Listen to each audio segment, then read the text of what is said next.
Alors, on va démarrer le cours de Parashat Béchalach. Alors, il y a trois éléments qui sont très importants de relever dans la Paracha. Oui, parce qu'on est tzaddik, mais on est Paracha. Bon, c'est comme ça. Il y a trois éléments. Un, deux et trois. Il y a trois éléments. Premier élément, hein, c'est l'ouverture de la mer Rouge. Oui. L'ouverture de la mer Rouge, il y a la manne et la guerre contre Amalek. Et j'ai pensé que les trois éléments, le facteur commun entre les trois éléments, c'est la Emouna. On a fait preuve d'Emouna. On a fait preuve d'Emouna parce que quand on a vu les Égyptiens arriver, on a crié vers Hachem. On n'avait pas d'autre recours, de toute façon c'était fini. Et donc Hachem il a ouvert la mer. Quand on a reçu la manne, tout celui qui avait pensé prendre beaucoup de manne parce qu'il avait peur de ne pas avoir assez, et celui qui a pris moins, quand ils arrivaient à la maison, ils avaient exactement la quantité qu'il fallait. Emouna. Et lorsqu'on a fait la guerre contre Amalek, oui, lorsqu'on a fait la guerre contre Amalek, la Gemara dit là-bas, dans Rosh Hashanah, elle dit que quand il levait les bras au ciel, Moshe Rabbeinu, il gagnait la guerre. Et quand il baissait les bras, hein, il perdait la guerre. Et la Gemara dit, tu crois que la guerre, elle dépendait essentiellement du fait qu'il lève les bras ou pas au ciel? Ah, parce qu'il levait les bras, il gagnait, il perdait. Non. En fait, c'est que quand les Israéliens levaient les yeux au ciel, ils étaient ma'amines, alors ils gagnaient la guerre. Et ça, c'est les bras qui se levaient. Comme si que le baromètre de l'Aïmouna du clan d'Israël, c'était les bras de Moshe qui se levaient. Et quand ils croyaient qu'ils gagnaient par eux-mêmes, ils perdaient ses moyens, et là, les bras de Moshe se descendaient. Donc on voit qu'il y a trois éléments essentiels qui ont composé la différence. Ouais. C'est intéressant aussi de comprendre que finalement Yitro, quand il va faire Teshuvah, hein, c'est marqué Vaishma Yitro. Et Rachid dit qu'il est devenu ce qu'on va tirer au judaïsme. Mais Yitro, c'était un idolâtre. Yitro, c'était un prêtre. C'était le prêtre de Midian. C'était le pape, quoi. C'était... Ouais. Et il a tout lâché. Et lorsqu'il a entendu deux choses, l'ouverture de la mer Rouge, et il a entendu la guerre contre Amalek, il a fait Teshuvah. Ça a été deux déclencheurs. C'est marrant parce que c'est dans le paracha. Les deux déclencheurs qui ont permis à Yitro de basculer, et ça l'a révolutionné carrément. C'était un philosophe, Yitro, c'était un grand... il a pratiqué toutes les idoles de la terre entière. C'est-à-dire, il était en recherche de Dieu, c'était en recherche d'Hachem, lui. Ouais. Et quand il a entendu ces deux choses-là, particulièrement cela, alors il a été carrément bouleversé par ce qui s'est passé. Ouais. Et là, il a dit, c'est ça Hachem. Qu'est-ce qu'il a pu voir? Qu'est-ce qu'il a compris?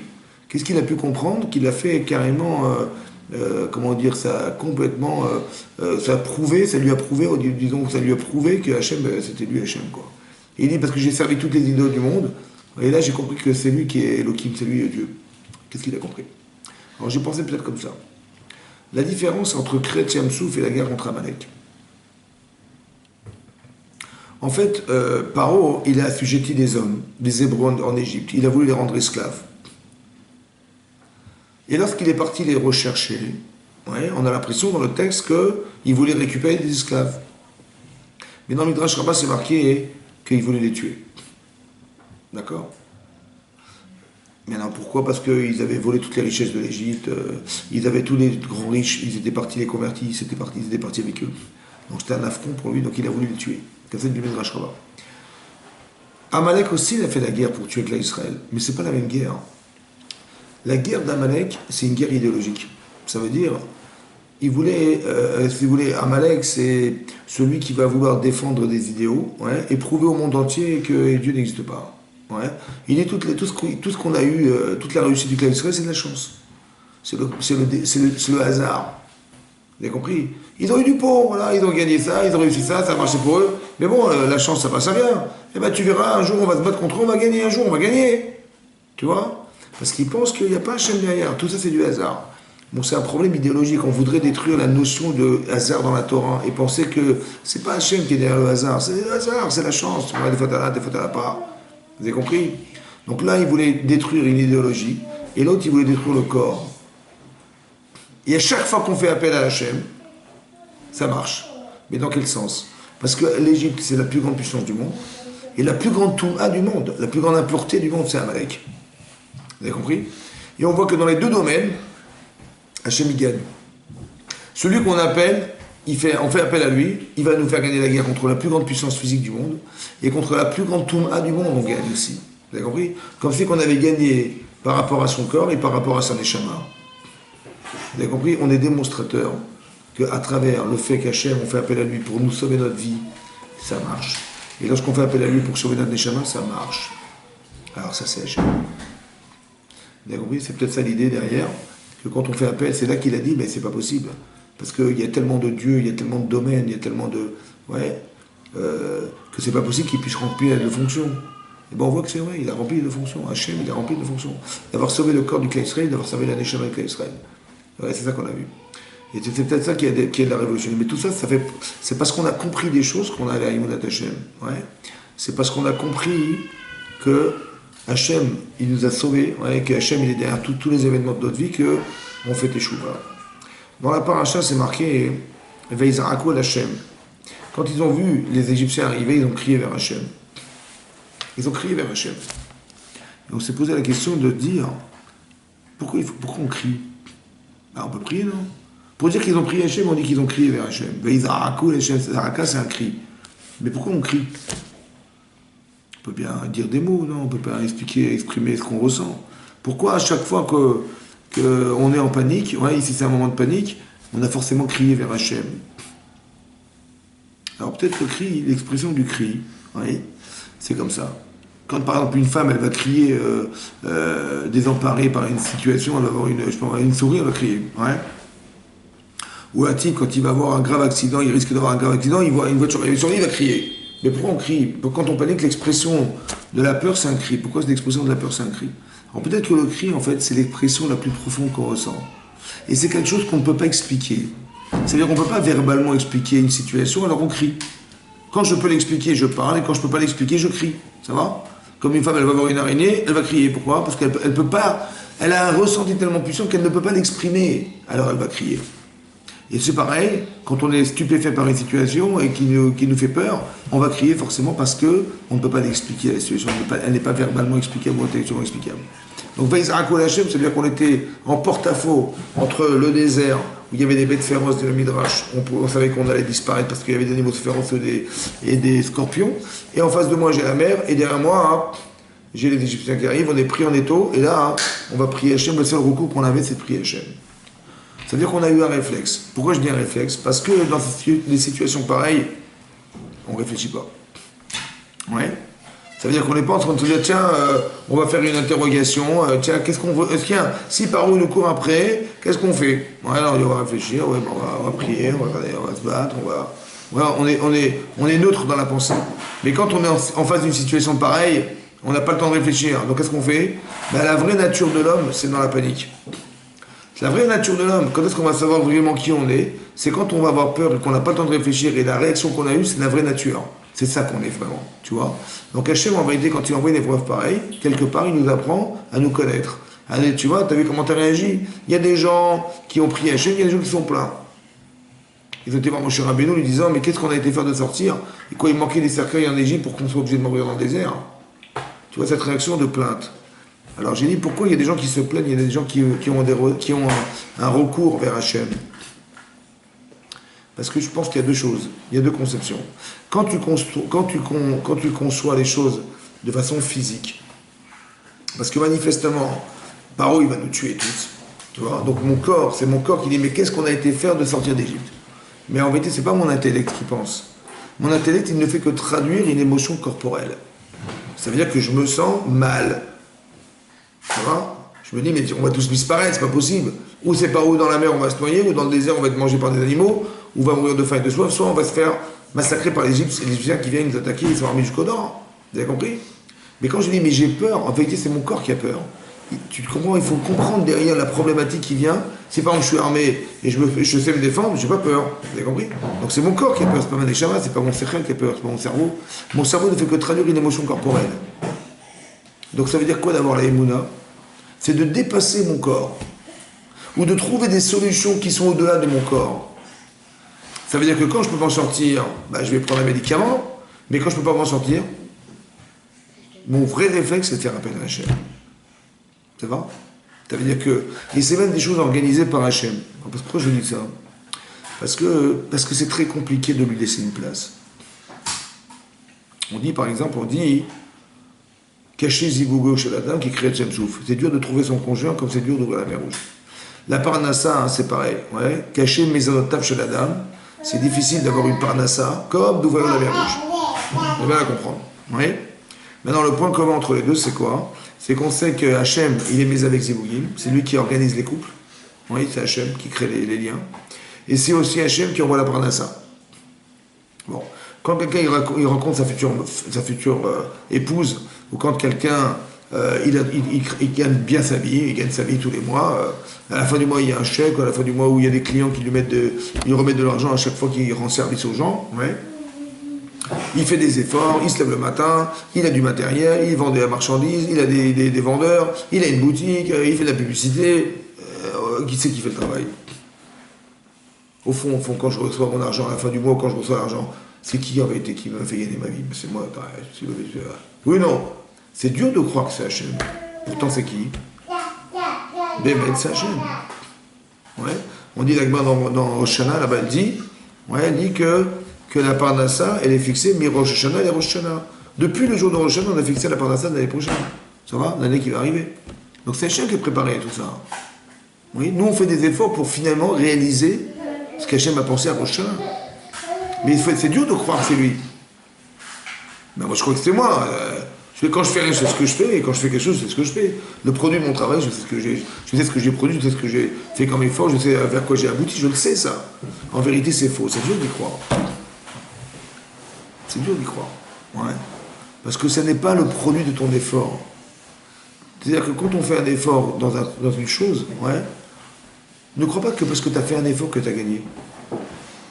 En apparence, il fallait que tu fasses un effort pour gagner. Mais en vérité, c'était prévu que tu gagnes. Maintenant, il faut faire une ishtadut, c'est-à-dire il faut s'investir, c'est vrai. Mais en apparence, c'est un investissement. C'est comme dans tout, c'est comme ça. Par exemple, le Zohar, tu crois que c'est le soleil qui t'éclaire? C'est Hachem qui t'éclaire. Mais en apparence, c'est le soleil. Quand tu manges un fruit, tu crois que c'est parce que tu manges que tu vis? En vérité, c'est la volonté d'Hachem qui te fait vivre. Mais en apparence, tu es obligé de manger pour vivre, ça fait partie de la loi de la nature, qu'Hachem l'a créée. Mais tu ne vis que par sa volonté. Oui. Donc, c'est-à-dire qu'il faut s'habituer à ça.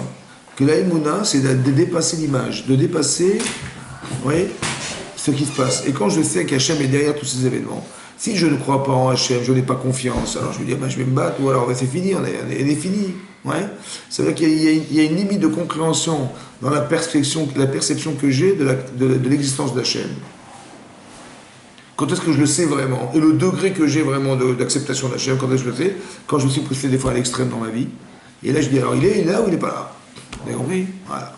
Et c'est fait exprès. Pourquoi? Pour réveiller. Hein? Pour nous réveiller. Non. C'est pour laisser Hachem faire. Je t'explique. Quand tu gagnes ta vie, on va dire, au fait, dans la conscience de l'homme, allez, 90% c'est moi et 10% c'est lui.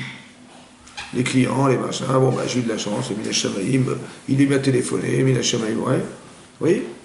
Et bon, quand même, j'ai acheté le matériel, je me déplace, j'ai acheté un camion, j'ai pris un crédit, j'ai l'assurance, j'ai des trucs, j'ai de la marchandise, 90% c'est moi. Hein. Après, bon, le client il m'a appelé, ça m'a pris 2 minutes, il était d'accord et j'ai aidé. Donc combien de parts il a dans le pourcentage Hachem? Il a 10%, moi j'en ai 90%. Ouais. En vérité, c'est faux. Mais comment je le sais que c'est faux? Parce que tu vas le savoir quand tu ne pourras plus rien faire. Par exemple, tu es devant la mer. À droite, à gauche, il y a le désert. Et derrière, tu as les Égyptiens qui arrivent. Qu'est-ce que tu peux faire? Qu'est-ce que tu peux faire? Tu rentres dans la mer, tu vas te noyer. Tu vas te noyer. Tu vas dans le désert, mais tu n'as pas de quoi manger. Et tu vas te battre, tu ne sais pas te battre. Psychologiquement, tu n'es pas préparé à te battre contre l'armée de l'Égypte. Impossible. Alors qu'est-ce que tu peux faire? Prier. Tu peux rien faire. Alors tu as 2 réactions possibles. Quand tu peux rien faire, soit tu t'angoisses. Tu dis, mais je peux rien faire. Quelle angoisse. On peut rien faire. On est foutu, c'est fini. On peut rien faire. Tu t'angoisses. Soit tu dis, mais Hachem, il a pensé que je pouvais rien faire ou pas. Hachem, il a créé cette situation, oui ou non? Hachem, c'est lui qui l'a pensé, n'est-ce pas? Qui c'est qui a donné l'idée à Paro de me pourchasser? C'est qui? C'est lui. Qui c'est qui a mis la mer devant? C'est lui. C'est qui avait dit, tu t'arrêtes là-bas de Séphone, là-bas, devant le Sphinx, tu t'arrêtes, tu vas camper là-bas et on va attendre. Et même tu vas revenir vers l'Égypte. Tu comprends? Tu vois, mais pourquoi on vient vers l'Égypte? En fait, parce que Hachem, il a dit, par où il voyait, par un désastre, ouais, que finalement on revenait vers l'Égypte. Il a dit, ah super, ça l'a encouragé à vouloir partir. Ça va, elle est pour chasser. Hachem, il a provoqué ça, vous avez compris? Donc Hachem, il a pensé cette situation ou pas? Mais pourquoi faire? Parce que, est-ce qu'Hachem, il sait bien qu'on ne peut pas se battre? Bien sûr. Est-ce qu'il sait qu'on ne sait pas nager? Bien sûr. Est-ce qu'il sait qu'on ne pourra jamais survivre dans le désert? Il le sait. Donc il sait tout. Donc il a bien pensé, mais il a pensé une chose qui est impossible. Pourquoi il a pensé une chose qui est impossible? Humainement, impossible. Vous savez pourquoi? Parce que quand tu vas arriver dans cette situation, tu vas dire à Hachem, mais je peux rien faire. Alors il dit alors? Il dit, ben alors vas-y, fais-toi. Quand on peut rien faire dans la vie, c'est une invitation à laisser faire Hachem. Vous avez compris ou pas? Pas de dire, ah, tu vois, on peut rien faire. Et je me plains auprès de mon cher ami, tu vois, il manquait des cercueils en Égypte. Non, t'as pas compris. Quand tu ne peux rien faire, qui c'est qui va faire? C'est Hachem. Et comment tu vas voir? Tu dis, mais j'en sais rien, moi. Mais qui c'est qui aurait imaginé que la mer allait s'ouvrir? Qui c'est qui l'aurait imaginé? Toi, tu es là, tu dis, bah oui, la mer va s'ouvrir. Mais non, c'est impossible. C'est-à-dire que derrière une situation impossible, la seule solution, c'est Hachem. Mais quand tu verras ce que tu vas voir, parce que tu vas voir que c'était impossible, donc la situation, elle est pas solvable. Quand tu verras ce qui va se passer, ça sera Hachem à combien de pourcents? 1000%. À 100%. En vérité, c'était Hachem à 100%, mais ça a toujours été Hachem à 100%. Tu as compris ce qui va se passer? C'est là que tu vas te rendre compte que tout ce que tu réussis à faire, mais c'était Hachem aussi. Puisque ce que tu vois là, ça a été pensé. Ça a été pensé, bien sûr. Mais aussi, ça a été pensé, le reste. Tout ce que tu croyais que tu avais fait par toi-même, mais ça avait été pensé par Hachem. Tout ce qu'il t'a donné, c'était lui. Bien compris, la Emouna? La confiance en Hachem, c'est ça que ça veut dire. Ouais. Ça veut dire qu'on doit construire cette notion chez nous. Parce que l'émotion qu'elle va renvoyer, ouais, quand tu vas voir la mer rouge s'ouvrir, là tu vas te rendre compte de la puissance de l'événement, c'est énorme. Comment c'est marqué dans le texte? Alors c'est intéressant. Dans le texte, c'est marqué comme ça. On va souhaiter à Abraham la coupe. Alors, on a dit comme ça, que c'est marqué dans le texte de la Torah, ils sont rentrés Betoch Hayam Bayabasha. Betoch Hayam, dans la mer rouge, dans la mer, sur la terre sèche. Plus tard, c'est marqué l'inverse. Ils sont rentrés Bayabasha Betoch Hayam. Ils étaient sur la terre sèche dans la mer. C'est marrant, c'est le langage inversé dans la Torah, dans le passage, dans la paracha. À part ça, c'est marqué que Hachem, il a pris un roi Kadim, un roi d'Est, un vent d'Est très puissant, qui est rentré dans la mer et qui a percé l'eau. Pour que la mer elle puisse être écartée par le vent qui va la pénétrer. Et la Torah dit qu'il avait une muraille d'eau à droite, Choma Miminam, Ve Misemolam. Et ils se sont lancés dans ce couloir, et ils ont commencé à courir. Ça va? Deux choses à comprendre. Pourquoi il a besoin du roi? Pourquoi ce vent? Et d'où il vient ce vent? Ça va? Deuxièmement, pourquoi nous dire qu'il y avait des murailles à droite à gauche? Mais évidemment, quand tu prends le vent, il perce la mer, ou tu veux que l'eau aille, pour qu'il y ait un chemin. Hein? Droite et gauche. Mais évidemment qu'il y a droite et droite, c'est évident. La Torah doit te le dire. Non. Pourtant, la Torah, elle est avare de mots. Ça veut dire que quand c'est logique, pas besoin de le dire. La Torah ne te dira des choses que quoi? Que si, et seulement si, si et seulement si, une chose que tu ne sauras jamais de ta vie, la Torah te dit, ou une chose sur laquelle tu pourrais te tromper, la Torah te dit. Mais tout ce qui est logique, la Torah ne te dit pas, c'est évidemment, c'est comme ça. Tu comprends? Et pourtant, là, elle a dit, il y avait des murailles à droite à gauche. À quoi ça sert de nous dire qu'il y avait des murailles? Mais non. Il faut savoir, il y a plusieurs opinions dans la Gemara et dans le Chass et dans les Midrashim. Pourquoi la mer s'est ouverte? Grâce à qui elle s'est ouverte? Alors, c'est marqué, il y a un Midrash dans Teilim. Vous voyez, c'est marqué là-bas, Ra'a Ayam Vayanos. Il y a un passage qu'on dit dans le Hallel. Vous vous rappelez du Hallel? Ouais. À Rosh Chodesh, il y a un passage où il est marqué, Ra'a Ayam, elle a vu la mer Vayanos, elle s'est sauvée. Pour dire qu'elle s'est écartée pour laisser le passage au clan Israël.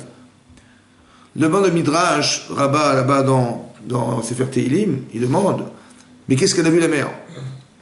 Elle a vu la mère et elle s'est écartée. Mais qu'est-ce qu'elle a vu la mère? Elle m'a dit qu'elle a vu Arono chez Yosef. Elle a vu le cercueil de Yosef.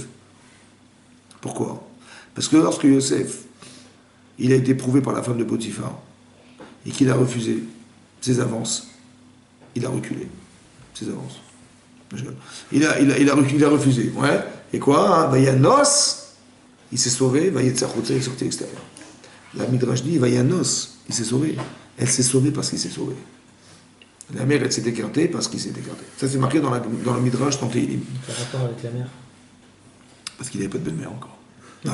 C'est parce que. Ouais. Pourquoi ça aurait pu être du sable? Pourquoi la mère, spécialement, elle s'est écartée par rapport à Yosef? J'arrive. T'as raison. C'est bon, on va voir. On va voir. Ça va? Regarde ta question. Non, ça c'est marqué dans le Midrash dans Tehillim. C'est marqué dans la Gemara dans Sota que Narshon ben Aminadav, il faisait partie de la tribu de Yehuda, ouais, il s'est lancé dans la mer jusqu'au cou comme ça, il a étouffé et la mer s'est ouverte.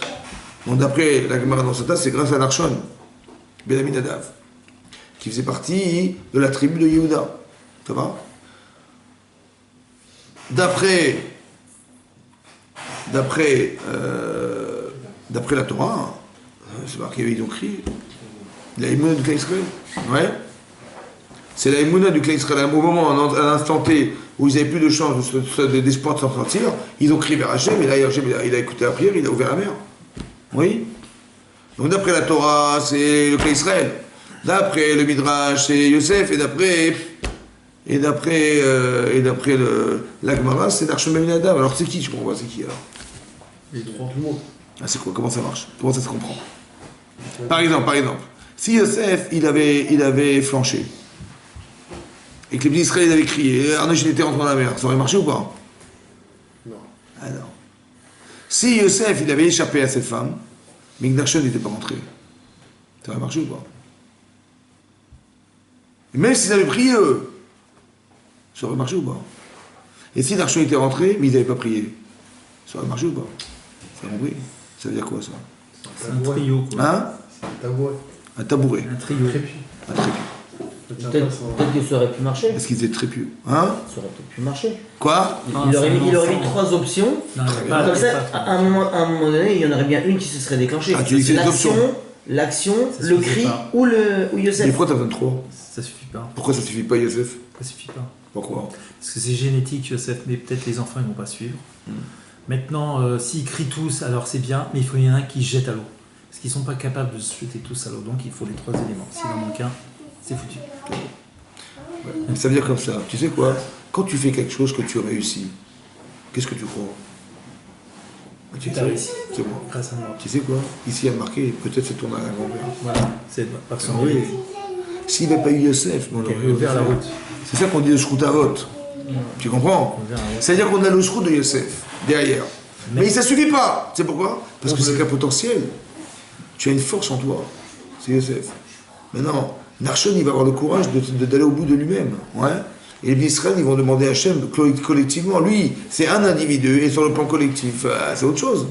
Est-ce que tout le monde est d'accord de partager? Ouais. Mais Narsham, il représente, c'est un chef, donc il représente les autres. Tu as raison, c'est la locomotive. C'est la locomotive. Mais si le les clan Israéliens sont d'accord aussi. Mais je veux bien, mais si toi tu veux, toi t'es l'archevêque, mais les gens ils vont suivre derrière. Non, parce qu'ils ont crié. Ah, Oui, exact. voilà, C'est-à-dire ils ont qu'ils- crié, ils ont émis Donc c'est une l'expression volonté de vouloir se sauver. Voilà. T'as compris? C'est fort ça. positive. Il faut le sentir. T'as compris? Ça veut dire qu'il y a un srout derrière.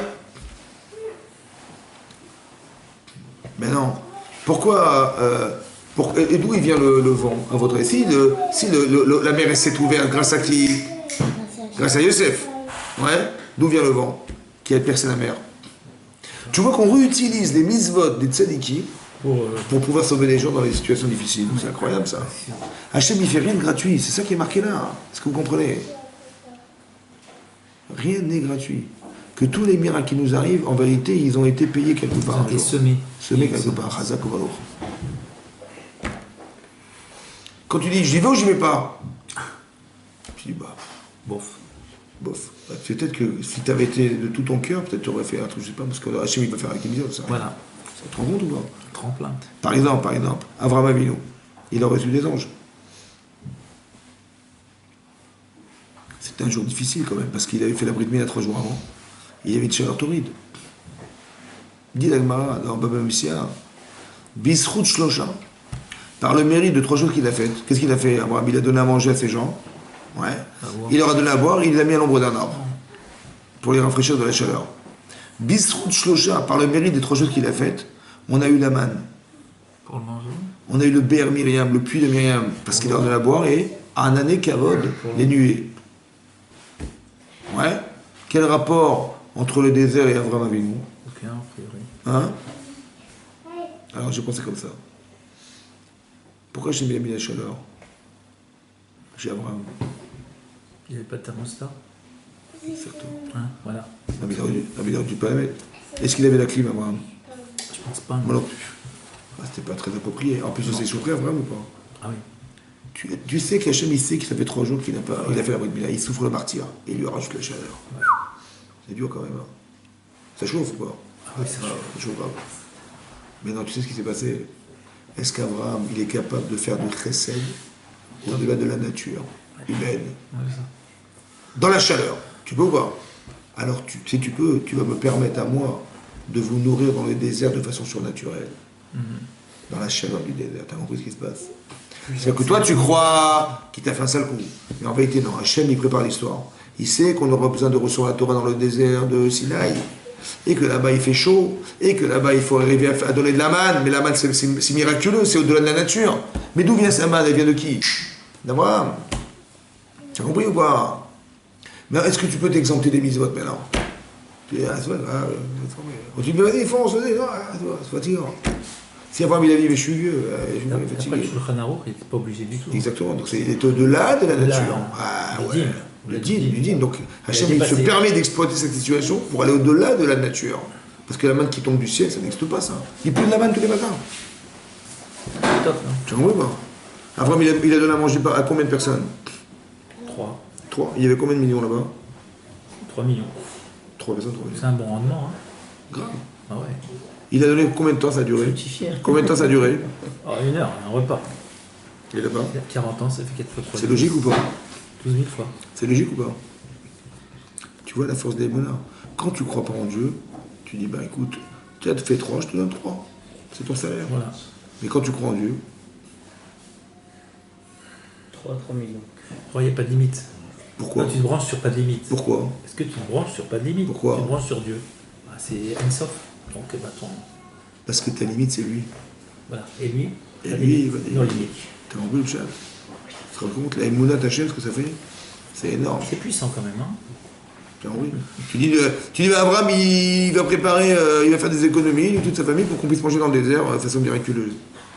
Il fait des économies. Tu vois, besoin.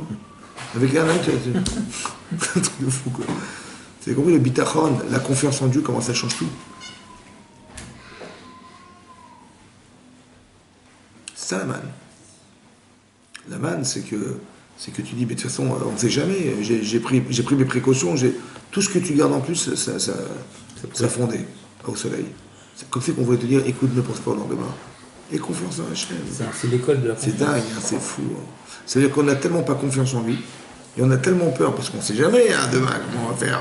Tu vois, on prend des précautions, on met de côté. Hachem dit, ne mettez zéro de côté. Pourquoi? Parce que si j'existe, ben, bien sûr que je vais vous nourrir. C'est comme la Gemara dit que, je ne sais plus quel arabe, je crois, Rabbi Chia, je crois, il disait que, t'as déjà vu un oiseau qui meurt de faim? Si déjà les oiseaux qui font partie du décor, Hachem les nourrit, alors toi, L'acteur. c'est incroyable. Tu vois, c'est tellement pas chaud en fait, tu vois. C'est bon, peut-être que parce qu'on n'y croit pas, alors Hachem il nous bloque des trucs, tu vois. Parce qu'on n'est pas clair. C'est ton père ou pas? Bah ouais. Bah évidemment, on y croit, hein. Tu vois ou pas? Il vaut mieux te débrouiller tout seul. Ouais. Le problème, c'est qu'on aura maximum ce qu'on aura pu mériter tout seul. Alors que si on a un partenaire qui est Hachem, je pense que ça vaut le coup, là. Ouais. Kriyat Yamsouf. Ça veut dire que la mer, elle va s'ouvrir, c'est peut-être le vent, il vient d'où le vent? D'où il vient le vent, à ton avis? D'Est. Mais d'où il vient le vent? D'où il a créé, il a utilisé ce vent? Alors peut-être comme ça. Est-ce que c'était dur pour Yosef de se séparer de cette femme? Bah oui. C'était à contre-courant de son Yitzhara. Il avait très envie, il a dit non. Il a repoussé. Peut-être qu'Hachem, il a exploité le vent, ça veut dire la puissance énergétique qu'il a mis dans le refus. C'est ça qui va avoir la mer rouge. Ça veut dire qu'Hachem, il exploite tout ce que tu veux. C'est l'effet papillon. Papillon. Tu as compris? Ça veut dire que même ton énergie que tu mets contre la mer, Hachem l'utilise. Là-bas, c'est marqué dans le Midrash Rabbah que comme il se refuse à elle, son cou, il s'est pas penché, alors il a eu le collier du roi. Il n'a pas pris dans ses bras, il a eu le manteau du roi. Il l'a pas embrassé, il a embrassé tout le peuple pour les nourrir. Tu te rends compte? Ses mains qui n'ont pas pris, il a eu la bague. C'est-à-dire que chaque geste qu'il a fait, chaque pensée, chaque chose, ouais, comme il n'a pas pensé mal, ouais, il n'a pas réalisé ce qu'il a fait, alors il a eu, c'est son mérite. C'est incroyable, hein, le shrew des mitzvot. Mais pour arriver à ça, il faut être mamine. Si un type ne croit pas en la bracha d'Hachem, il ne peut pas avoir de bracha non plus. Comme les sadikim, tu vas demander bracha, il dit, vous croyez ce que je veux faire ou pas? Si tu ne crois pas, ça ne marche pas. On apprend à voir. Parce que l'autre sadique, c'est qu'un intermédiaire. Non, mais, excuse-moi, mais après, si on a un discours comme ça avec tout le monde, on va avoir bien sûr des personnes qui vont dire, mais t'es mignon, mais quand il y a la choix, tous ces sujets-là. Oui, Et les tzadikim là-bas, ils ont fait comme, peut-être pas comme Yosef, mais ils sont tenus. Alors quoi, ils ont mérité ça? Non. C'est-à-dire que Dis-moi. dans la Torah ça marche, mais pour nous aujourd'hui ça marche pas, quoi. Alors je vais t'expliquer. C'est leur réponse, quoi. Ah, écoute bien, c'est pas une réponse, c'est une question. Mais écoute bien. Pas Esther. Sarah, comment elle est morte, Sarah? Crise cardiaque, quoi. Elle a vu son fils qui est. C'est une belle mort. C'est horrible. Ah, non, pourquoi elle est morte? Parce qu'elle a tellement peur de perdre son enfant qu'elle est morte. Mais c'est marqué là-bas dans Rashi que toute sa vie c'était des tovot. C'était une tova. Ouais. En quoi c'est une tova? Par exemple, ici, dans cette paracha, Hachem, il a fait exprès en vérité que les Bnei Israël retournent en Égypte. Un petit peu. Comme ça, ils ont tous couru derrière. Pourquoi? Parce qu'Hachem, il voulait que les. Comment ça s'appelle? C'est marqué, je vais endurcir le cœur de Pharaon. Ils vont courir après les Bnei Israël et ils sauront que je suis Hachem. Tu entends ou pas? Tu sais pourquoi il a fait la mer Rouge et tout ça? C'est pourquoi? Pour que les Égyptiens ils sachent qui était Hachem. C'est-à-dire que les gens qui sont morts, ils ont su qui était Hachem, et ceux qui ont survécu, qui étaient en Égypte, ils ont su qui était Hachem. C'est que pour ça qu'il a fait. Incroyable ou pas? Il ne le savait pas, hein? Mais tout est dit. Ça n'a pas suffi. Il fallait que les Égyptiens, ils meurent dans la mer Rouge pour qu'ils sachent dorénavant qui était Hachem, et même celui qui va noyer va savoir. Mais comment il va savoir parce qu'il est mort? Trop tard. T'as compris ou pas? En vérité, ce qu'Hachem, ce qui l'intéresse, c'est ce que tu deviens. T'as compris? Mais non. Il y a des chassidim, ils sont morts dans la Shoah. Ils sont morts. Mais ils sont morts comment? Ils sont morts parce qu'ils étaient juifs. Ils sont morts parce qu'ils ont accepté de mourir, parce qu'ils étaient juifs. Ils auraient pu se rebeller contre Hachem ou pas? Cette pression, elle est énorme ou pas contre eux? Ils sont devenus des gens croyants jusqu'à en mourir. Esther, comment elle s'appelle, Sarah, elle est morte à l'idée qu'elle ne pourra plus prendre son fils dans ses bras. Son corps, il n'a pas supporté de mourir. Son corps n'a pas supporté, ton corps n'a pas supporté de ne plus pouvoir voir son enfant. Elle en est morte. Tu comprends ça? Elle est devenue la femme capable de mourir pour ses enfants. Et les Juifs, dans la Shoah, ils ont été capables de mourir pour le judaïsme. Donc, quel est leur niveau de judaïsme? Combien? Tu vois? Ne regarde pas comment ils sont morts, regarde ce qu'ils sont devenus. Parce que si tu regardes comment ils sont morts, c'est une catastrophe. Mais si tu regardes comment ils sont devenus parce qu'ils sont morts, c'est énorme ce qu'ils sont devenus. Le Rambam, il dit, Maïmonide, il dit, si quelqu'un lui dit, ou tu fais Avodazara ou je te tue, ou tu veux avec sa femme ou je te tue, ou bien tue ce type ou je te tue. Ouais, il meurt en Kiddush Hashem. Il dit, En Ma'ala qui Ma'alatam, dans le Gan Eden. Pourquoi? Parce que ton corps, il a accepté une chose qui est insupportable. Tu comprends quoi? Il y a des chassidim, ils dansaient pendant la Shoah, avant de mourir. Et les types, ça les rendait fous, les Allemands. C'est-à-dire que son corps, il a accepté de mourir pour la Torah et le mitzvot. C'est-à-dire qu'il a fait abstraction de tout, il a fait les Shamshamaim, quoi. Tu vois ou pas? Mais il n'y a pas plus grandeur que ça. Parce que la Neshama et le psychique et tout le Nefesh qui est. Tu dis, le lobby de la femme juive qui aime ses enfants, qui ne peut pas les lâcher, d'où ça vient à ton avis? D'où ça vient à ton avis? Ben, ça vient de Sarah, évidemment. Donc il est où le mal? Physiquement, bien sûr, c'est une catastrophe. Mais mentalement et spirituellement, mais ils sont arrivés à des degrés incroyables. Que nous, on n'aurait jamais accepté un truc pareil. Quand je dis, mais moi, jamais de la vie, machin. Ma question, en vérité, la question de la Shoah, c'est quoi la question? La question, elle est, mais comment physiquement c'est possible? C'est ça la question, tu vois? Essaie de comprendre ce qu'ils sont devenus, ces gens-là. Tu comprends ça? Un type qui meurt parce qu'il est juif et qui dit non, je reste juif et malgré tout, je ne renie pas ma Torah et ma Hachem et tout ça. Malgré sa vie, quoi, c'est énorme ce qu'il a fait. Tu comprends ou pas? C'est ça qu'il est devenu. C'est comme ça qu'il faut traduire. Tu comprends? C'est pareil ici, tu vois. Tu dis, Avraham Avinu, il souffrait. Ouais. Il est avec la Brit Mila. Il a mis la chaleur, il a souffert ou pas? Il a souffert à deux niveaux. Il a souffert parce que la Brit Mila, ça l'avait endolori, et la chaleur, ça l'avait accablé. Oui.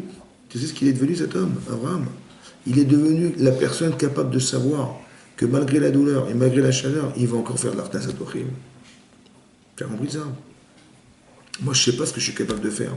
Mais Hachem, il m'envoie une épreuve pour me prouver que je suis capable d'être cet homme jusque-là. Ça va? Pour me le prouver à moi-même, pas à Hachem, je sais bien pas besoin de savoir. Mais moi, je sais. Tu as vu? Le niveau que j'ai atteint, c'est grâce au fait que mon épreuve, elle m'a permis d'éveiller en moi ce désir que j'avais. Mais mise à l'épreuve, est-ce que jusqu'où il va ton désir? Jusqu'où il va ton désir? Le degré de désir de la mitzvah, il est proportionnel à la pression exercée à l'extérieur qui pourrait t'empêcher de la réaliser. Oui ou non? Comme ici, tu dis je suis devant la mer Rouge, qu'est-ce que tu fais? Mais le fait que tu aies crié, mais tu te rends compte de ce que tu as fait? Le fait que tu aies crié vers Hachem, mais tu es devenu un homme, un Mahamin, vraiment. C'est marqué Vayaminu B'Hachem, ils ont cru en Dieu, et à Moshe Ardo. Le Zohar, il dit, mais quel croyait? Il croyait depuis longtemps en Dieu. C'est du coup, depuis quand ils croyaient? Depuis le jour où Moshe Rabbeinu, il a dit, ils ne croiront pas. Quand je vais leur dire qu'ils vont être sauvés, ils ne croiront pas. Il dit, ah bon, ils ne croiront pas. Ah bon, tu crois? Vas-y, mets ta main dans ta poitrine, elle va devenir en lèpre. Mais prends ton bâton, jette-le par terre. Ça veut dire un serpent. Pourquoi un serpent il a lèpre? Il a fait de la chenara. Parce que les ministres sont minimes des minimes. Les ministres, ils croient en Dieu et ils ont fils de croyants. Tu as compris? Ça veut dire qu'ils étaient croyants ou pas? Bien sûr. Alors c'est quoi la chrétienne chouf? Ils ont cru en Dieu et à Moshe leur serviteur. Ils l'ont vu là. Ça veut dire quoi? C'est ce que ça veut dire. C'est le Zohar, il dit, ils sont arrivés au summum de la Emouna. Parce que dans la Emouna, il y a des niveaux. Le top du top, c'est là-bas. Eh ouais. Mais il y a Minou Bachem, c'est là qu'ils ont été mamis, c'est pour ça qu'ils ont fait la Shira. C'est quoi la Shira? C'est quoi ce chant? La Shira, c'est l'expression la plus profonde de l'amour que tu as d'Hachem. C'est pas genre on va chanter une petite chanson. Ils n'ont pas fait la Shira quand ils sont sortis d'Égypte. Mais là, ils ont fait la Shira. Oui. Mais c'est ça qu'ils voulaient Hachem. Qu'on puisse dire la Shira, qu'on puisse arriver à ce niveau spirituel où on va chanter pour Hachem. C'est un niveau spirituel. Étant impurs, ils avaient le plus haut degré de Emouna. À ce moment-là, ouais. Parce qu'ils sont restés. Ils sont montés au niveau des. Ils ont une conscience émotionnelle. Bien. La Emouna, c'est pas de croire en Dieu, de savoir qu'il existe. C'est pas ça l'Emouna. La Emouna, c'est est-ce que tu es sensible à la croyance? C'est ça l'Emouna déjà. Je pas compris. Voilà. Ça veut dire. La Emouna d'Hachem, c'est pas la connaissance d'Hachem. Emouna Ma'amin, Amen. Je suis d'accord. Non? C'est comme ça. Comment tu réagis à ce que tu sais? Tu vois, par exemple là, et on voit les Égyptiens arriver. Il y a des gens qui nous disent quoi? Ils ont été Moshe Rabbeinu, ils sont pleins. Je dis, mais tu mets quoi, Mamine? Non, c'est-à-dire que leur degré d'Emouna, leur degré de sensibilité à la Emouna d'Hachem, à la croyance en Dieu, elle est pas assez forte.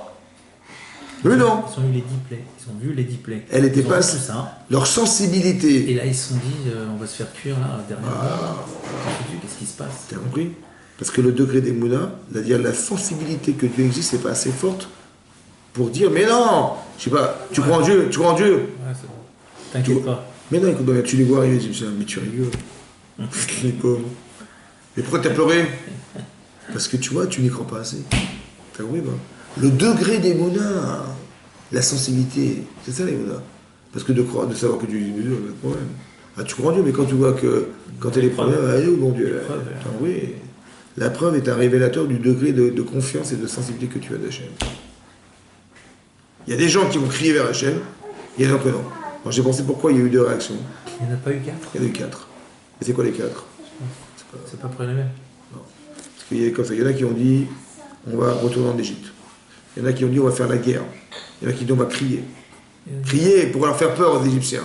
Prier, c'est pas crier, pas prier vers Hachem. Crier, on va leur faire. Ça va, ils vont vouloir faire peur aux Égyptiens. Ouais. Et le 4e, c'était quoi? Non. Un, il dit on retourne en Égypte. Que la guerre. Ah non, et un, ils ont dit on va se noyer dans l'eau. Ah, carrément? Ouais, ils vont se noyer. Suicide? Ouais, suicide. Alors, c'est pas comme l'Archon alors? Non, suicidaire. Pas suicide terre. Suicidaire. C'est-à-dire qu'ils ont eu très peur. Ouais, ils ont dit on va se tuer. Il vaut mieux qu'on meure qu'il nous tue. Ok, raison. Carrément. C'est ça les quatre. Chaud. Maintenant, comment ça se fait que des gens qui ont vécu la même expérience de vie, on a tous vu les mêmes plaies ou pas? Ouais. Oui, non. Ouais, ouais. On est tous sortis d'Égypte. On est les survivants de tous ceux qui sont morts pendant les ténèbres. Ouais. Oui, non. Comment ça se fait qu'ils ont eu des réactions différentes? C'est comme Quatre des ans. enfants chez leurs parents, quoi. Ils ont vécu la même chose. Ouais, Ils ont vu les mêmes caractères, plaies. Ils ont tout vu pareil. Ils ont vu les paroles, machin, ils ont tous vu la même chose. Pourquoi ils n'ont pas réagi la même chose? Dieu, il existe ou pas? Avec tout ce que tu as vu, si tu crois pas, il y a des balèzes quand même. Après, ils n'ont pas fait appel à Hachem directement. Comme tout le monde, quoi. La sensibilité émotionnelle, pourquoi ils l'ont pas eu? Hein? Deux. Comme ça. On se jette à l'eau. C'est pourquoi moi j'ai pensé comme ça. Comment tu conjugues ta vie avec Hachem? Tu dis à la première personne du singulier ou la troisième? Tu dis Dieu il m'a fait quelque chose? Ou tu dis Dieu il a fait quelque chose? Tu comprends la différence? Quand tu dis il m'a fait à moi, une fois, deux fois, trois fois, 10 fois, 1000 fois, 250 fois. Il m'a fait merci beaucoup, merci machin. Modé ani lefanecha. Quand je me réveille le matin, je dis merci Hachem. Mais tu y crois ou pas? Tu dis chez Rezartabi Nishmati, il m'a remis ma neshama dans mon corps. Tu y crois ou pas? Ou tu dis comme ça? Il faut que tu sois sensible. Tu comprends? Parce que tu crées la conscience émotionnelle de l'existence d'Hachem. Mais quand tu dis Dieu, il est grand, il est fantastique, il est juste, il est droit, il est machin. Regarde comment il a été juste avec nous et combien il a détruit l'Égypte et comment à chaque chose, t'as vu Hachem, il y a une justice ou pas? Alors Hachem, il est juste ou pas? Razak. Là, il est juste. Et quand tu arrives à un moment donné, tu as parlé de lui, d'accord? Mais là, tu te dis, bah alors, il est où Hachem? T'as compris ou pas? T'as pas cette émotion, tu vas t'aller te plaindre maintenant. C'est pourquoi? Parce que tu n'as pas créé l'émotion, parce que tu as dit, il est grand Hachem, il a fait ça Hachem, il a fait ça Hachem. Voilà, et Dieu, il a la justice d'Hachem, il est puissant, il est tout ce que tu veux. Mais est-ce que tu parles de toi? Ou tu parles de lui? Est-ce que tu parles de ce qu'il t'a fait ou tu parles de ce qu'il a fait? T'as compris la différence? Quand tu parles de ce qu'il t'a fait, tu rentres dans l'émotionnel. Mais quand tu parles de ce qu'il a fait, mais t'es pas dans l'émotionnel, t'es dans le sien. Tu dis manifestement, le silence de Dieu, là, il n'y a plus de bon Dieu, là. Tu vois, on est devant la mer, il y a le désert et les Égyptiens arrivent, on est en panique. Et là, on va se plaindre, parce qu'on n'est pas concerné par l'existence d'Hachem. T'as compris la différence? C'est énorme. Il faut sentir le chesed qui te fait Hachem en permanence.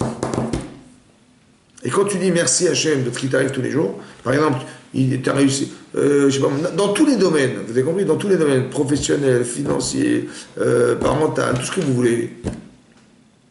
Il y a des gens qui n'ont pas d'enfants quand même, on a des enfants. Il y a des gens qui n'ont pas de maison, on en a une. Il y a des gens qui n'ont pas de quoi manger, quoi dormir, quoi vivre. À la maison. Mais c'est pas chaud, c'est comme ça. Tous les matins. Tu te réveilles, la première réflexe, c'est merci Hachem. Et quand tu dis merci 2 fois, 10 fois, 15 fois, 30 fois, eh ben tu vas voir que tu vas réagir avec tes réflexes d'Hachem. Et même dans un tumulte quelconque, tu vas dire Hachem. T'as compris? Tu vas dire, mais comment on va faire? T'as vu le discours? Et comment on va s'en sortir? T'as compris? Et on dit, mais non, Hachem.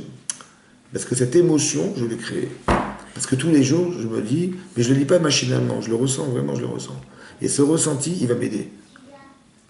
Il va être productif. C'est ça, la Emunat Hachem. C'est pour ça que tous les événements qui sont passés en Égypte, c'était des émotions. T'as vu? Bizarrement. Hachem, il utilisait l'image. Laquelle image? Tu vois le Nil en sang. Bah, extraordinaire. Tu vois les grenouilles, elles rentrent de partout, les trucs, les sauterelles, les grenouilles, le barad, les grès. C'est des émotions énormes. Mais pourquoi Hachem, il utilise l'émotion? Et l'image et l'émotion. Parce qu'il faut que tu sois marqué dans ta conscience. Il faut que ton corps il ressente qu'on t'a fait une tova. Ton vrai problème, il est dans ton corps. On t'a rendu service. Il faut que ton corps il le ressente. Là, jamais elle n'a pas de problème, elle comprend. Mais ton corps il le ressent ou pas? Il faut qu'il le ressente. Et quand il a ressenti, donc tu fais un avec ta tête. Et là, tu as des réflexes d'Hachem. Et dans la mer, ils vont le ressentir. Hein? Le passage, il a été ressenti. Ouais. Alors pourquoi c'est comme ça? Écoute bien. C'est marqué caché par Nassa Toshel Adam. Elle est difficile par Nassa comme Kriyat Souf. Caché Zivugo Shalayadam. Pourquoi la référence? C'est la Kriyat Souf. Pourquoi? C'est comme ça. Quand tu es devant la mer, qu'est-ce que tu vois? La mer. La mer. Et si tu es avec ta belle-mère, Il y en a deux. La merde. Dis la belle-mère, c'est comme les pommes de terre. Elles sont mieux dans la terre. Ah bon? Non, je rigole. Alors, On a perdu qu'est-ce que tu vois devant toi? Qu'est-ce que tu vois? Hein? On a perdu. Qu'est-ce que tu vois devant toi? Tu vois la mer? Bon, Oui. avec quelle couleur? Bleu. Pourquoi les bleus? Oh, je sais pas. Le ciel. Reflet un peu Le de ciel. lumière et le- Parce que c'est le reflet du ciel sur l'eau. L'eau, elle est transparente ou elle est bleue? Elle est transparente. Là. Comment ça se fait que si elle est transparente, Non, on ne voit elle est pas le bleue. fond de la mer? C'est sombre, hein, ça. La lumière. Quand tu mets tes mains dans l'eau, tu mets tes mains dans l'eau. Ouais, mais pas Même là, tu vois, Ouais, mais tu elle vois, la traverse pas au bout d'un à moment, un elle mètre, traverse à un pas. mètre, toi tu es au bord de la mer, tu as la vague, à un mètre, tu vois la mer, à un mètre, tu Ouais. vois là, il n'y a pas de vague là, tu vois? Et là, Tu vois. tu arrives à voir le fond Ça ou dépend de la pas? profondeur. Tu vois le fond ou pas? Ouais, Ça tu dépend vois. de la profondeur. Tu vois mais le fond ou pas? Au bord Quand de t'es- l'eau, au bord, tu vois, t'as pas 300 mètres de fond. Tu vois. Et quand tu es un peu plus loin, tu vois déjà plus. Mais pourtant c'est transparent. Comme si que le ciel cachait le sol qui est sous la mer. C'est le ciel qui cache. Ouais. Mais si tu mets tes mains dans l'eau, tu vois en transparence. Oui. Mais le ciel il cache. Bizarre, non? Oui. Dites-moi, il y a plus de mer ou de terre sur la terre? Plus de mer. Plus de mer. Combien? 2 tiers, 1 tiers. Tiens, tiens. S'il y a plus de mer que de terre, il y a plus de richesse dans la mer ou dans la terre? Dans la mer. Dans la mer. Et tu la vois cette richesse? Non, caché. Qu'est-ce qu'il faut faire pour la voir? Bah, il faut plonger, il faut se jeter à l'eau. Il faut se jeter à l'eau. Voilà. Écoute-moi bien. Voilà. Quand tu es au bord de la mer, tu vois pas le fond de la mer. Non. Et quand tu rentres dans la mer, quand Hachem il a ouvert la mer, on est rentré dans la mer sur la terre sèche. Mais après c'est marqué l'inverse. On était sur la terre sèche dans la mer. Sur la terre sèche dans la mer. Pour dire quoi? Pour dire écoute-moi bien. Quand tu vas rentrer dans la vie, dans la Torah un jour, mais sincèrement, la mer va s'ouvrir. Mais tu peux pas te rendre compte de la richesse de la mer quand tu es à l'extérieur de la mer. Quand tu es à l'extérieur de la mer, tu vois la richesse? Non. Et tu vas voir des choses incroyables. Mais comment tu vas les voir? Quand tu vas rentrer et tu vas te déplacer sur la terre sèche que tu ne peux pas voir à l'extérieur de la mer. Quand tu vas pouvoir un jour te déplacer sur la terre sèche, dans la mer, et qu'en transparence, les murs, en transparence, qu'est-ce que tu vois maintenant? Là, tu peux voir dans la mer, puisque quand tu traverses la mer, là, tu vois là maintenant. Quand tu es au-dessus de la mer, le ciel, il t'empêche de voir. Mais quand tu traverses la mer, tu es sur la terre sèche, qu'est-ce que tu vois? Tu vois des choses incroyables. La richesse de la mer. Mais c'est possible de la voir en transparence dans les murs. C'est ça qui est marqué Mismialam, la muraille à droite et à gauche. Parce que quand tu traverses la mer, c'est là que tu vois les merveilles. Des poissons énormes, des poissons décorés, des machins, des poissons de toutes les couleurs. Cette richesse fantastique qui existe dans la mer que tu verras jamais de l'extérieur. C'est pour ça que tu ne peux pas réfléchir quand tu es en dehors de la Torah. Tu dis oui, mais on ne sait jamais. Mais tant que tu n'es pas rentré dedans, tu ne pourras jamais voir. C'est ça la Emunat Hashem. Tu as compris? Il faut plonger. Là. Il faut plonger, c'est obligé. Je dis, mais ouais, mais j'ai peur. J'ai compris. Tu sais pas nager, ok, pas de problème. Apprends à nager. Ah, mais j'ai peur. T'as peur, ouais, d'accord. Tu ne verras que les vagues. C'est tout. Très vague tout ça. Mais c'est très vague. Ouais. Mais quand tu rentres dans la mer, en fait, tu rentres pas dans le courant. Non. Tu rentres dans le courant de la mer. Ouais. C'est autre chose. Oui. Mais non, quand tu rentres dans la mer, c'est là que tu vas te rendre compte que tu peux te déplacer sur la terre sèche dans la mer. Ce qui était impossible au départ. Tu peux te déplacer dans un endroit qui n'était pas accessible et qui n'était pas Visible. visible. C'est ça la Emunat Hashem. Laisse une place à l'invisible. Tu as compris ça? Tu sais ce qui cache le fond de la mer, c'est le ciel. C'est fait exprès en fait, c'est pour pas que tu vois. Mais tu vas rentrer ou pas? C'est toi qui décides. Et quand tu dis je m'engage, tu rentres dans la mer, tout à coup, la mer s'ouvre et tu vois un autre monde. Mais la porte ouverte à la Emunat Hashem, elle ne passe que par un effort personnel, un engagement personnel. Et quand tu es engagé, tout à coup Hashem t'ouvre des portes, tu verras en transparence dans les murs, tu verras des poissons, des machins, des richesses. Et plus tu peux rester là, et plus tu verras des choses. C'est comme ça. C'est caché qui est créé à tième souffle. C'est dur comme la voiture de la mer rouge. La parnassa, c'est de la Emunah. Le zivou, c'est Emunah. Tu vois, tu dis ouais, j'ai trouvé ma femme, j'ai fait tout ça, j'ai scanné, j'ai fait des enquêtes partout dans le tas. C'est Hachem. Oui, parce que tu peux jamais t'assurer intellectuellement que ça va être elle jusqu'à éternel. Impossible. Il faut qu'on te présente ta femme. Ça a compris la différence? Mais c'est ça la Emunat Hachem.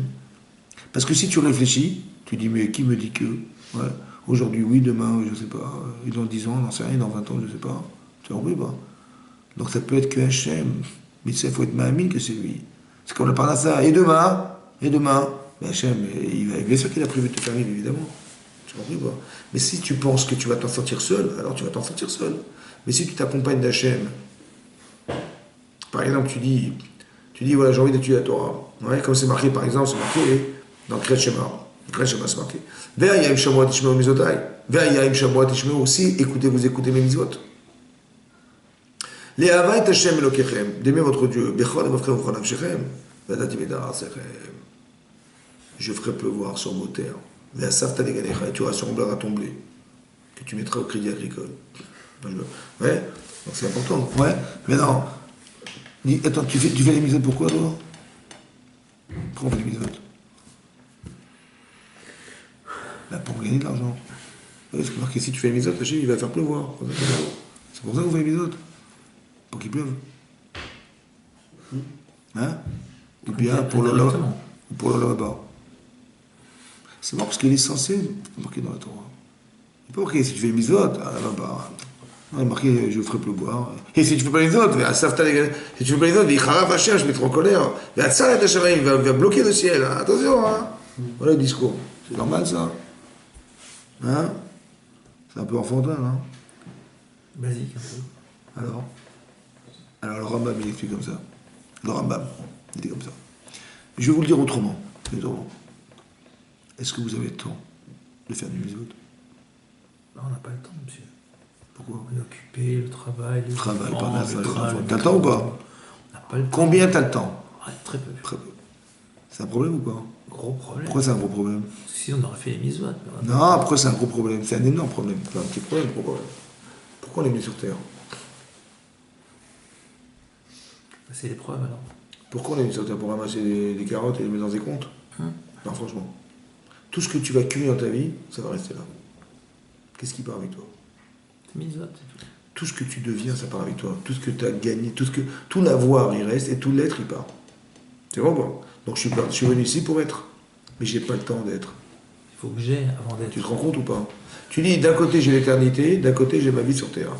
Et qu'est-ce qu'on fait toute la journée? On s'occupe de quoi? De l'avoir. De la vie sur Terre. Alors qu'on s'occupe pas du monde futur, alors que c'est l'éternité. C'est bizarre, non? Mais on n'a pas le temps, c'est ce que je te dis. Alors j'ai mis comme ça. Si tu vas vraiment mes mitzvot, je te ferai pleuvoir en son temps. Ça veut dire quoi? En vérité, mon problème c'est ma parnassa, mon problème c'est ça, évidemment. Ouais. Hachem dit, si vraiment tu veux la Torah et les mitzvot, alors je te ferai une bracha que tu recevras en son temps. Pile. T'as compris pile, mais tu vas recevoir en son temps. Il va pleuvoir. Ça veut dire quoi? Il y aura une bracha, la pluie elle va venir et tu verras que ton produit va se multiplier. Mais si tu as plus, tu as besoin d'avoir plus ou tu as besoin d'avoir pour pouvoir consacrer du temps à autre chose? Plus pour autre chose. Par exemple, au lieu de gagner ta vie en 8 heures, tu vas gagner en 6 heures. Tu as une bracha. Tu es content ou pas? Qu'est-ce que tu fais? Ah, ça dépend. Si toi tu dis, moi il me faut 2 heures, il me faut 3 heures, allez, je veux ces 3 heures. Je veux avoir une bracha que j'ai 3 heures de libre. C'est quoi la bracha? C'est que ce que je gagnais en 8 heures, je vais gagner en 5 heures. Tu vois? Alors tu as 3 heures, mais tu veux vraiment ces 3 heures ou pas? Si tu veux, Vaïm Shavua Tishma Exotai, alors je te donnerai la pluie en son temps et tu auras besoin. Tu sais ce qui va se passer? Tu vas voir que si tu veux pas, alors ton client il va pas recevoir la marchandise, l'autre il va se plaindre, il faut que tu détermines d'abord au départ. Vaïm Shavua Tishma Exotai, tu veux les mitzvot, tu les veux vraiment? Alors je ferai pleuvoir. Et si tu veux pas, alors je bloquerai le ciel pour que tu me les demandes. T'as compris? C'est plutôt que de dire, mais oui, mais on va bien gagner sa vie, machin, on va cumuler de l'argent, mais c'est dommage que tu perdes ton temps à cumuler du fric, alors que tu as besoin de tout ça. Si tu vis juste, là, je comprends. Mais alors prie Hachem qui te permette de gagner plus pour pouvoir avoir du temps à autre chose, à pouvoir t'occuper de l'essentiel. Non? Mais ça, c'est que d'Aïmouna. Parce que si Hachem, on n'est pas Mahamine, on dit, bah attends, je me débrouille tout seul. Voilà. Tu vois? Tous les aléas de la vie, ils dépendent de lui. Ça a été provoqué, tu vois. Donc je dis, mais moi je suis clair, moi je veux ça et ça. Je sais pourquoi je suis venu sur Terre, je sais ce que j'ai besoin d'apprendre, je sais ce que j'ai besoin de faire, ouais, d'apprendre et de faire, mais laisse-moi le temps de le faire. Tu crois que je me vais refuser ou pas? Non. Évidemment que non. Si on est sincère, c'est ça. Mais c'est ce que tu ressens profondément et sincèrement, mais évidemment qu'Hachem va t'aider. Ouais, mais comment on fait pour y arriver? Parce que le monde, il nous dit exactement le contraire de ce discours. C'est pour ça qu'on fait quoi ce soir? Ça fait 1, fait court, 24, ce jour. 7 fois 24, ça fait 1 175e. Ah, mais ça, il faut le mûrir dans ton cerveau, Ça, évidemment. C'est c'est pas, une graine. moi, je dis comme ça, Oui. et après, je dis. Il faut le travailler. Ah, Oui, c'est ça. D'accord, alors, ça me dit quelque chose. Mais là, jeudi ce soir, ouais, Ouais, c'est ça. La guerre du jeudi. la guerre du jeudi, exactement. Ah oui. Tu vois. Mais je vous dis ça ce soir pour vous dire quoi. Ça, tu l'as cru dans ton cerveau. Et après, il faut C'est une graine. le cultiver, ça. Il faut savoir où est l'essentiel. C'est dingue. Parce qu'il y a l'urgence et l'importance. Tu vas faire ce qui est urgent, ce qui est important. Tu sais quoi, toute notre vie, on s'occupe que des urgences. On s'occupe pas d'importance. C'est dingue. Tu mets ça sur un plateau, tu dis, mais oui, mais demain, et comment je vais faire là, c'est urgent. J'ai compris, tu fais que toute la journée des urgences. Et tu vis toute ta vie des urgences. Urgentiste. Et quand après, tu n'as plus les forces et tout machin, tu dis, ah ben, on va s'occuper de l'essentiel. Trop tard. C'est dingue. Alors qu'en vérité, le plus important, c'est ça. Et après tu modules ce soi-disant urgence. Mais il faut que ça soit clair dans ton cerveau. C'est comme si, que tu vois, je suis dans la mer, et j'ai des chiens qui arrivent derrière toi, mais dans l'urgence, qu'est-ce que tu fais? Tu dis, ah, tu paniques dans l'urgence. Tu vas t'occuper de l'essentiel. En vérité, ce qui est incroyable, c'est que tu peux rien faire. Ça a été fait exprès. Pour te dire, alors, qu'est-ce que tu fais maintenant? Voilà. Ton seul recours, c'est qui? C'est Hachem. Et là, tu vas voir Hachem à 100%. Maintenant, ce que tu vas voir va nourrir chez toi, émotionnellement, la capacité à mesurer qu'Hachem, il est là à 100%. Il n'est pas seulement là à 100% dans la panique, il est là à 100% tous les jours. T'as compris ça? Tout le temps. Regarde la meilleure preuve, quand tu respires. C'est grâce à qui? Mais chaque seconde que tu respires, c'est lui. Et toi, tu crois que non? Tu vois? Je crois que c'est un Mais automatique. chaque seconde, c'est lui. Mais c'est évidemment que c'est comme ça. Mais si je respire grâce à lui, mais tout ce qui m'arrive, c'est grâce à lui. C'est évidemment comme ça. Vous avez compris? La Imunat Hashem. C'est ça la manne. La manne, c'est pareil. La manne, c'est dire, comment on va faire? Mais oui, la manne, c'est la Imunat Hashem aussi, c'est pareil. Que tout ce que tu gagnes, ouais, tu dois remercier Hashem. Pourquoi c'est comme ça? Peut-être qu'Hachem, il a fait exprès de te donner pour que tu le remercies. Et que c'est pas Stam, il a fait ça, mais quand je dis le remercier, c'est pas qu'Hachem il a donné des remerciements. C'est de remercier Hachem, c'est de reconnaître qu'il existe pour qu'on se retrouve un jour. T'as compris? Il n'y a pas de dire, bah oui, je me suis débrouillé toute ma vie, après j'arrive là-bas, il n'y avait pas de bon Dieu. Bah oui. Oui, il faut qu'on arrive à se retrouver un jour, c'est ça. Mais donc, mais cette conscience, on doit la construire sur terre. Comme je vous avais dit une fois, je vous avais dit, un jour Hachem, il a dit à Abraham, prends ton fils et tue-le. Sacrifie-le en holocauste. Pourquoi? J'ai dit parce qu'il a manqué d'amener un sacrifice un jour. Quand il a sevré son fils, il a fait un grand festin. Ouais, il avait 2 ans, Israël, il a fait un grand festin, mais il n'a pas mis le corban Hachem. Et le Satan, il dit, ah, tu vois, pas mis le corban. Alors Hachem, il dit, ok, je vais lui dire de donner son fils, tu vas voir qu'il va accepter. D'accord? Mais il dit, mais je comprends pas, un corban, c'est un animal. Son fils, pas l'animal quand même. Non? Oui. Est-ce qu'il était encore né? Ou il n'était pas encore né? Son fils. T'as compris? C'est ça qui est bizarre. Comment ça fait qu'il a proposé son fils contre un animal? C'est pas possible. Ouais? Est-ce que c'est la même commune mesure? Ok. Alors qu'est-ce qu'il veut Hachem? Mettre à l'épreuve. On va voir qu'il est prêt à donner plus qu'un animal, qu'il est prêt à donner son enfant pour. Mais Plus que pourquoi? son enfant. Pourquoi plus que ce qu'il a fait? Il fallait amener un corban. Il dit, amène-moi un Il n'y a pas de corban. rapport entre les. Ah, dis-moi merci. Mais pourquoi Ouais. il a dû donner son fils pour dire merci? C'est n'importe Voilà, quoi. ça. T'as compris ou pas? C'est Ah, c'est chiant. comme ça. C'est comme ça. Est-ce que Dieu est logique? Est-ce que c'est logique? Pas du tout. Ah, est-ce qu'il est logique, Hachem? Bah oui, mais pas de notre logique alors. Ah, écoute-moi bien, je vais te dire la logique d'Hachem. Moi, je suis le bon Dieu. Moi, D'accord. c'est comme ça. La logique d'Hachem, c'est ça. La logique d'Hachem, c'est de dire comme ça. Tu sais combien il valait le corban pour moi? Ah, infini. Il valait ton fils. T'as compris? C'est ça qu'il lui dit Hachem. Tu sais, ça veut dire comme ça. Pourquoi je te donne un enfant? Pourquoi je te donne un enfant? Pourquoi je te donne un enfant? Mais pour qu'on arrive à créer un lien, parce que tu n'en as pas eu pendant 100 ans. Mais pourquoi je t'ai privé d'enfant? Pour que ce manque-là, tu puisses me dire Voilà. merci un jour. Ouais. Mais si je me dis merci, à quoi il sert? Enlève-le. T'as compris la logique? Ouais. Ça veut dire que quand Hachem il te donne, c'est pour que tu dises merci parce qu'il est tellement heureux que tu le reconnaisses. Voilà, c'est ça. T'as compris le pshat? Donc quand tu gagnes ta vie tous les mois, tu dis merci Hachem, évidemment. Quand il arrive un truc, tu dis ça a marché, mais merci Hachem, évidemment, t'as compris? Évidemment. Parce que ça vaut le prix du corban. Et le corban, il valait le prix de son fils. C'était énorme ce que ça valait. Toi, tu croyais que ça valait 20 €, ça valait 200, mais ça valait des milliards. Ouais. T'as compris? Tu as eu des enfants, mais dis merci Hachem, dis, mais comme tout le monde. Ouais, c'est vrai. Ouais, c'est ça le problème. Oui, bah, c'est ça le problème. C'est naturel. Évidemment. C'est quand on est en manque que là on commence à comprendre que c'était nécessaire. C'est sûr. Ah, on ne veut pas attendre que ce soit du manque pour qu'on commence à comprendre que c'est nécessaire.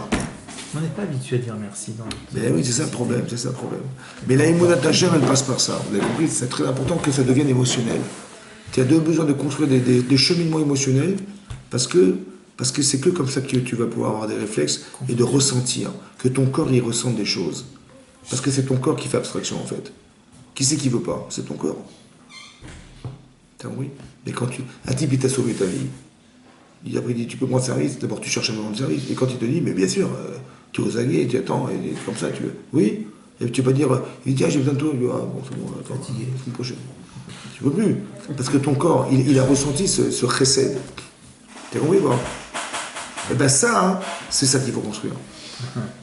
Il faut construire ce sentiment de reconnaissance. Parce que les émotions que ça engendre, elles sont tellement fantastiques que là, comme si on était entre guillemets prisonnier par le désir de pouvoir au moins rendre qu'on... C'est un peu comme avec nos parents, je veux dire. On fait Kibboud Avaim. Oui, mais qu'est-ce que tu vas lui rendre? Qu'est-ce que tu vas leur rendre? C'est infiniment rien.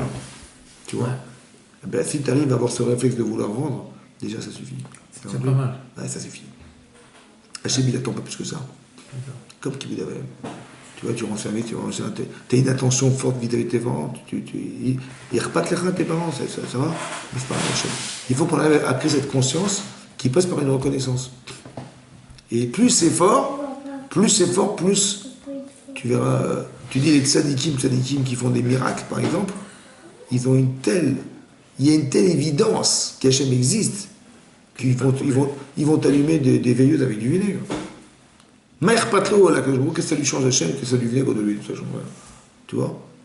Parce qu'il faut faire la mitzvah. Mais tu dis, mais non, mais chimiquement, scientifiquement, c'est pas possible, il n'y a que de l'huile, c'est pas possible. Mais ça lui change rien, Hachem, tu veux faire la mitzvah. Tu dépasses la nature, tu dépasses, t'as compris? Tu n'es pas enfermé dans ton corps, c'est ça le truc, t'as compris? Et quand tu y crois vraiment, tu dis, bah, c'est des miracles extraordinaires, mais ça vient de là. En fait, on n'a pas de limite, c'est ça qui est incroyable, on n'y croit pas. C'est parce qu'on n'y croit pas, parce qu'on est corporel. On se met des limites corporelles. L'opacité de notre croyance, ça dépend de notre gouffre. C'est dingue. Donc plus tu l'affines, plus tu es croyant, plus tu es émotionnellement touché, moins il fait écran, et plus ça... C'est dingue, hein? C'est comme ça. Vous avez compris? Chazako? Voilà.